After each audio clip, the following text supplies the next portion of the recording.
Fun Fishing is brought to you by Fisherman's Warehouse, Double X Tackle, and Vance's Tackle. Alan, remember when I had the Superman shirt on and I tried out fishing? Oh yeah, it didn't work. Well, look at this. You gotta be kidding me. Fun fishing, plus you got it on backwards. Right, yeah, fish on!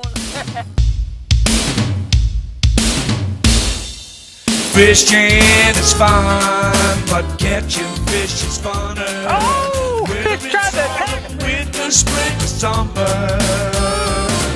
From the Sacramento River to the San Francisco Bay, we're gonna show you how to catch some fish today.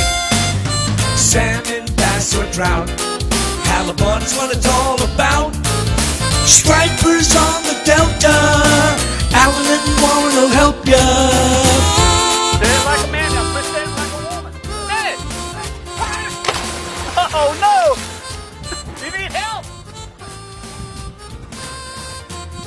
I got him! Here, give me your...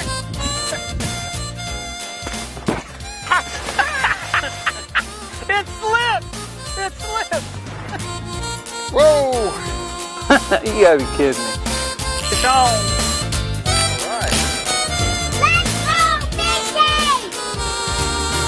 Fishing is fun, but hooking is the only way. We're gonna show you how to catch some fish today. Welcome to Fun Fishing. I'm Warren Trumbley. Hi, I'm Alan Fong, and we're going to be doing some bass fishing in the Mother Lode Lake, Lake Hogan. And it's, early spring, and we're going to go out and do some smallmouth fishing. And it's cold, isn't it? It's really cold today. We got a little cold front in. Yeah, it was like 32 degrees as we pulled in here, and kind of balmy, breeze blowing. It's cold. And we're fishing for Smallmouth bass. We might get some largemouth, but mostly smallmouth. smallmouth. Okay. And we're going to be using jigs and ripping. And ripping. So combination of black bass or largemouth bass and smallmouth, and then jigs and ripping. And okay. And we'll go out and see if we can catch some. Let's catch some fish. All right. Join us out on the water here in a few minutes. Once we get thawed out and we get the boats on the water, and we'll be having some fun fishing. Okay, we're out here on the water, Alan. Yep. Tell us a little bit about ripping. Yeah, we're out here at Lake Hogan, and in the morning here we're going to do a little bit of ripping. Then we'll move on, and whatever way we think we can get them to bite. But we're going to cover some water in the morning, doing a lot of rip baits. And then after, when it settles down a little, then I'm going to pick up a jig and see if I can't get some fish on jigs. And then we'll even try like darter heads and plastic worms. Okay. Well, why don't we catch some fish? Didn't I tell you I was going to get one here? You did, but I tell you the truth, I didn't believe you, Alan. I just had a feeling. You just have this feeling? Yeah. I've got to get out there and catch the next one. Ooh. Nice fish? Yep. Oh, you got it! I did a Warren number. Oh man, did you see that? You're learning from me, Alan. Can you believe that? I lost them. Fish on. Nice smallie. Look at that. Woo. You hit it when I was dead sticking.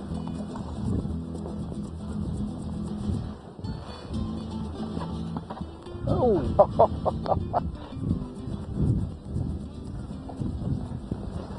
Nice smallmouth. Look at that's a beautiful fish. Pretty, aren't they? They are. I got one more. What do you have there, Alan? I got a fish. Got a fish.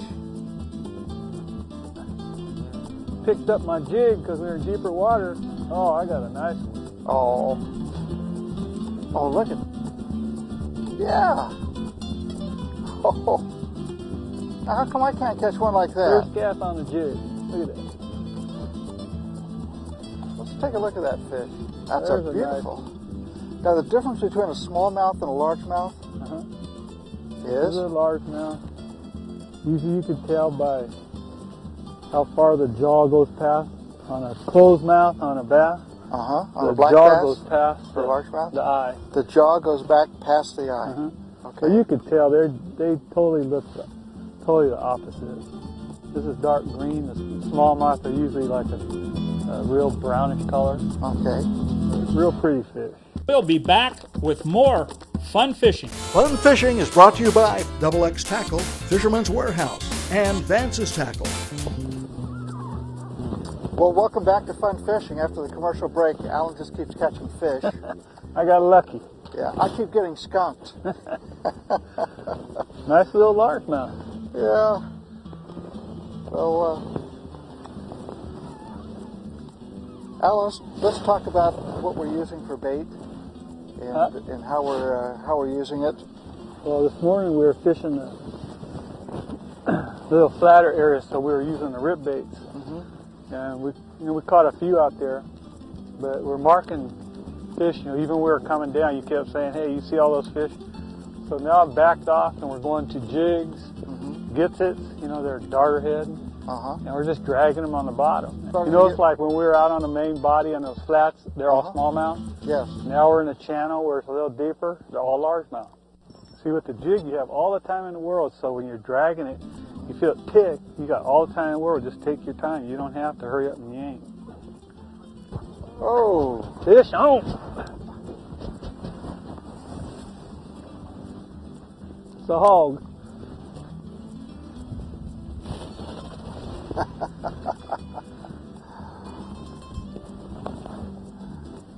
Jig fish.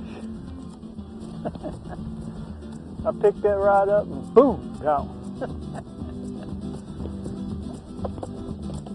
So, what are you doing now? Changing? Putting another one. Things all wore out. Caught so many fish. Oh.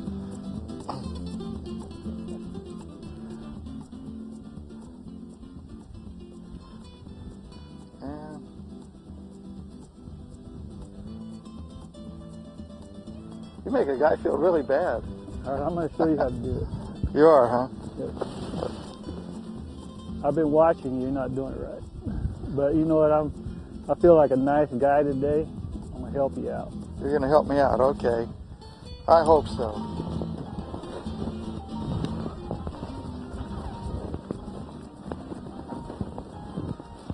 Oh, Let's fish try to on! help this guy. Yeah! Huh? Oh, look at that! You have a cell phone going there. Look at that. Hello? Hey, you already got one. Yeah. Hey. Hello?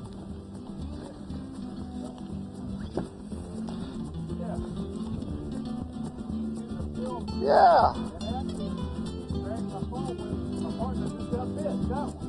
Yeah. Who was that? He's good luck for me. It's a nice little fish. See? That's that jig craw trailer. See? I've got good bait on now. Oh! You won't believe what happened. What happened? You broke me off. Oh, well, rock will do that to you. That was no rock. Oh. That's what you get for copping on my fish. You know what? I was feeling my line because it's been going through the rocks, and I just knew I needed to retie. Yeah, right. Fun Fishing is brought to you by Fisherman's Warehouse, XX Tackle, and Vance's Tackle. Can you talk about the structure and how the structure relates to what we're throwing? Yeah. Well, this technique that we're doing called ripping, you want to fish real slow taper banks. So you can look up on the shore and it's kind of flat looking. And all the way out here, we're only sitting in like 6 feet of water. And then when it goes out, maybe another twice the distance, maybe like 50, 60 yards out, it might only be 12 feet. Okay. Those are ideal banks for ripping. And why is that? Because those fish stage up, they're looking to feed, they'll come up there in the afternoon, especially on wind-blown points. And they'll just sit there and wait to ambush something. But they feel that they'll get something to eat, usually up tighter in shallower water. In the shallower water. So when you're ripping, okay, shallow, flat, slow taping banks. All right. Those are the kind of banks that we're ripping. And we just kind of pull a little bit and then let it set? Yeah, and it's called dead sticking. So you drag it and you actually stop and let it sit. It's kind of hard to do with the lure. You think you always have to keep reeling it. But when you dead stick it, you actually stop and just count to 10. And those fish are hitting it when it's sitting there. Well, I just feel them come up and go boom. I haven't felt them come up and go boom yet, but I know, because you need a dead stick it longer. okay. You got my hot bait on too. Yeah, but I figure after about 10 minutes of dead stick that it's pretty well dead, isn't it? Yeah, it's dead sunk to the bottom. Yeah. Move it maybe 3 feet. Okay. And let it sit there for another 10 seconds. Okay. And then keep doing it. And then when you feel something go dunk, you got one. Okay. But Set the hook. now you want the line tight or loose? And I usually leave it just like you have it. A little bit of slacking. You want a little bowl so when they hit it, you'll see it jump up. Okay. That's why I told you how important. Watch that line because you'll see it bounce up. So again, it's fishing by sight. Yep. Okay. Well, you should film too, but mostly by sight. I watch too, a lot of line watching. Okay. Well, hopefully I'll get it figured out here. Yep. Well, let me get my dead stick going here. Yeah, let's go. Fish on. What? Yeah, look at that. How'd you do that? You know what? It's pretty easy. Pretty easy. Yep.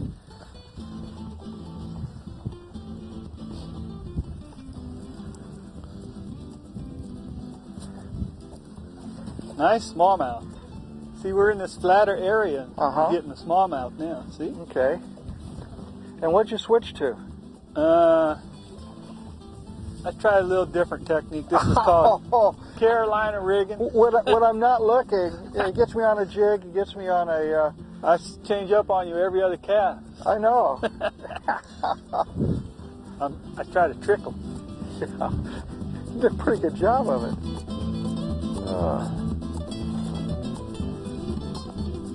That's a good fish, Alan.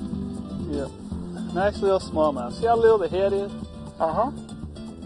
And then see the jaw? When you close it, it doesn't go past the eye. Yeah. Okay, Alan, we were talking about structure with the rip bait? The rip baits. Yeah. And now we're in a little different type of structure here with steep bank. Yeah, you see the bank? See how it's a little steeper? Mm-hmm. You know, the boat's in 20 feet of water? Yeah. Then I'm going to pick up my jig. Okay. So what we're going to do is we're just cast toward the bank, and then you're just going to walk the jig down. Uh-huh. And when they hit it, they usually stop pretty hard. You'll feel a tap like that. And we just lift the jig, just kind of lift up on the jig and you feel it? Set the hook when you feel the weight. Okay. Just cast it out, and then I'm just going to drag it. Oh, we got one. Real. About time you got one. Oh, God. Yay! And you caught it on, what do you got there?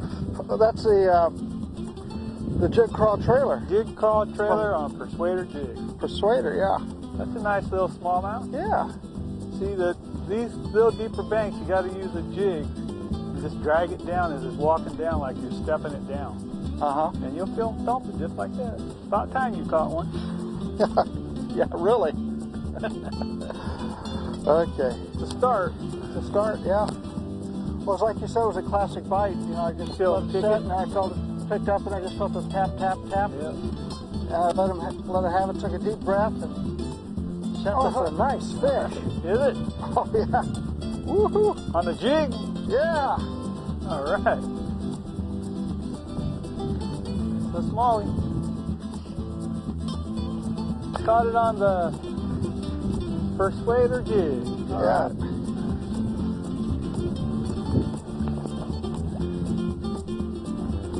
All right. Fun Fishing is brought to you by XX Tackle, Fisherman's Warehouse, and Vance's Tackle. Alan, I really did learn a lot today. Yeah, Warren, you know, you'll learn in time. Yeah. It takes time. It takes a lot of time. I'm serious. You know, it's you're going to learn a little bit every time we go, and you'll get a little bit. Remember last time you got one. Today you got two. So you're learning. Yeah. That's what Sooner or later you'll learn. That's what it's all about, right? Yep. Whoop. Learn how to catch fish. One of these days. Yeah, learn how to stay It only took warm. me 40 years, so 40 years? you know how long you got to look forward to. We're on being 40 years. Yeah, yanking on the end of my line down there. Yeah, right. I'll be in agriculture. I'll be pushing up daisies. Okay, let's talk. We didn't go into the tackle in real detail exactly how we tied things up. So let's go through each piece. Okay. Because we talked about the structure and the banks and what we were fishing. but we didn't really show the details of what we were throwing and how we had it rigged up. All right. One of the best ways of doing this, we'll start off what we did first today. We went right to ripping, because usually in the morning you're going to find these fish on real shallow flats, which we showed you, the real flat areas where the boat's 50 yards out from the bank and it's only 7 feet deep. Yes. That's where we're ripping. Okay, ripping. First of all, the rod's very important that you have the right rod when you're ripping. You want one that's real light, parabolical bent. You're going to hear us talk about parabolical, fast taper. Parabolical is where the rod bends clean through the rod itself. Yeah. So they're kind of flimsy. Yeah, it goes all the way back into here. All the way back in here. It Just bends. a little bit. It's real flimsy. It's almost like a glass rod. A lot of guys use glass rods. Okay. But I like graphite because they're a lot lighter. Okay. When you're running a rip bait, you want to use a snap. And I try to use the lightest one that I can. You can hardly see it here. It's so small. But I use a real light so that it doesn't put any added weight to the bait. And you have to use a snap, because if you tie it on direct, a lot of times it won't swim straight. So use a little small snap on these when you're doing any ripping. That was the first thing we did. That was the first thing. Okay. Then we moved into some little steeper banks, and we went to the jig. Okay. Here's the jig. This is a jig setup. Now, same thing with the rod. You can't use that ripping rod for throwing jigs, or you won't land anything. This rod, why is that? because it's not fast enough and you won't get a good hook set, because it The bends rod's- all the way through the rod's rod. not fast. Explain what you mean by Fast means it only bends from here to the tip. Okay. Parabolic now, ripping rod, remember, it bends from here. All the way. It's a parabolic Correct. rod. Jig rod's going to bend from right here. Okay. So it's got a lot more backbone, so when Okay. you set the hook, you can drive the hook through them. Okay. That rip bait, they just grab it and they hook themselves. Okay. But with a jig, there again, you go into the stores, a lot of them will tell you jig rod, right on the rod itself. All right. Same thing with this. We went to 12-pound tests on the jigs because the rod's a little stiffer and you'll possibility of breaking your line. 6-to-1 gear ratio reel, Okay. something that holds 100 yards. Okay. Now, why do you use 6-to-1 gear ratio reel? So when they bite that jig, you set the hook, you can bring up the line. Otherwise, if you grab the 3/8 or 5-to-1, you set the hook and you can't catch So it. that's You'll be a reeling. fast reel and It's reeling. a fast retrieve Okay. reel. Very good. And a fast taper rod. And this is the type of jigs we're throwing. These are persuader jigs, and actually you caught a couple fish today on Yeah, these. I This caught it. thing saved you. That's the only thing that saved me from You being know, skunked. if you were watching that show that we did at the ISC, he told you to use this to beat me. And I didn't beat you. No, but I you caught two. But I caught a couple fish. Yeah. I'm going to get this guy. That's a But persuader this jig is a caught trailer. persuader jig called trailer. This is exactly a jig with a little trailer on it. Then I went to the dart head. The darter head. Okay. Explain the darter head, the rod and the reel here. Okay. You have to. This is spinning now. The ones that we've talked about a little bit before were all bait casts. This is spinning.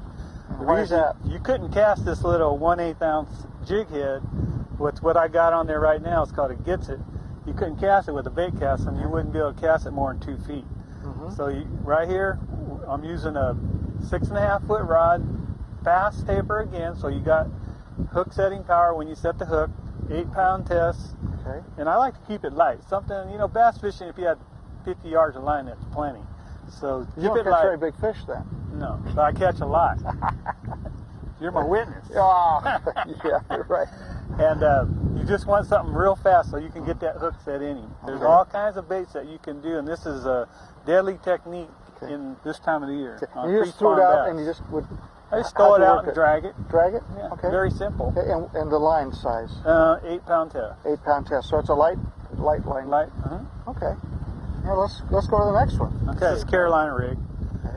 Basically, what we're doing is we got a sliding sinker, so Sliding it slides sinker. up and down. Okay. And I like to use a bullet one so it goes through the weeds. And then okay. a glass bead, All right. barrel swivel, and then a short piece of leader with my worm. Okay. So this will float above the weeds while my sinker's in the grass. Okay. And this is going to stay up above it.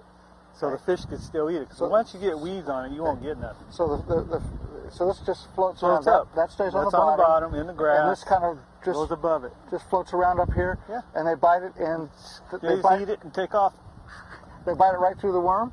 Yep, Yeah, go that's Texas style. But this Carolina rig. This is a Carolina rig Yep. with a Texas style Yeah. hookup. So we did Okay. ripping, we did jigs, we did darter heads, and Carolina. That's Okay. the 4 types of fishing this time of the year. You go out, you shouldn't have any trouble catching. And we did it on Hogan. Lake Hogan, In the winter time? In the winter. Or winter, early spring? The water was 49 degrees this morning when we put on there and we were getting them ripping. And we're catching Smallmouth and largemouth. largemouth. So great. Well, it's been a wonderful time for you catching a lot of fish. Get used to it, bud. Yeah, well, hopefully we'll all learn to catch more fish. Yep, that's what we're here to do, teach you how to catch them. Yeah, because catching fish makes fishing fun. Yep. So, I guess join us next week on Fun Fishing. Fun Fishing. Fishing is fun, but catching fish is funner. Whether it's autumn, winter, spring, or summer. From the Sacramento River to the San Francisco Bay, we're gonna show you how to catch some fish today. Salmon, bass, or trout, halibut's what it's all about. Stripers on the Delta, Alan and Warren will help ya. Our camera guy was out fishing the other day and he fell out of the boat. He couldn't get back in. The best way to do it is swim back to the back of the boat. Okay. Put your feet on there. That trim button right here. Right here. Trim it up. There you go. Climb in. That's how you get back in the boat if you ever had to. Now, if he could do it, anybody could do it. Use your motor, trim it back up, and you just climb right in. Alan, wait for me! Hey! Fishing is fun, but hooking is the only way. We're gonna show you how to catch some fish today.